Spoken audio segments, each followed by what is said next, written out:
The 1979 Munising Mustang football team had a 5-4 record, losing one game by 7 points and the other 3 by 8 points. Munising coach Terry Sayan had more than 24 seniors in 1980, and that squad reached the Class C state final against White Pigeon.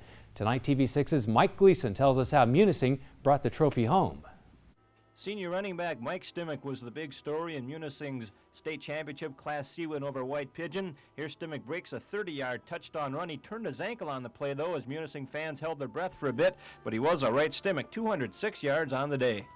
Trailing 7-6 a little later in the first half, after an excellent fake into the line, Stimac around the right end breaks 5 tackles in what might have been the run of all the playoffs. As he goes in for the touchdown, it put Munising ahead 13-7, and they were never to trail again on their way to the Class C state championship.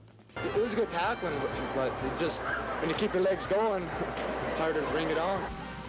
I expected a 12-yard gain out of that when I seen the block, and I don't know how many tackles he busted. He was stopped cold almost, and he just kept going. He motored for, 60 yards or so, I guess. It was just a super run. In the second half, quarterback Todd Prunick is faced with a 3rd and 9. He makes the right decision, and the whole coaching staff, as it's a draw play to Stimac. The result, 65 yards as he breaks it to the outside and breaks some more tackles. This gives Munising a 1st and goal to go at the 7-yard line.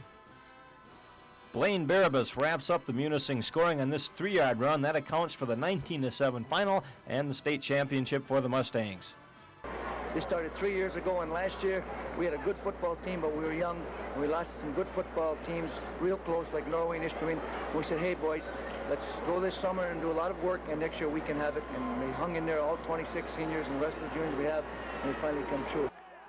Great Lakes Intercollegiate Athletic Conference Council of Presidents voting to play conference-only schedules during the fall 2020 sports season. They'll evaluate the feasibility of league competition on a sport-by-sport basis. Playing a conference-only schedule affords GLIAC members additional time to get student-athletes back on campus through COVID-19 monitoring protocols, along with necessary time to conduct preseason training in football, volleyball, soccer, cross-country, and women's tennis. Collegiate athletics have been on hold since mid-March.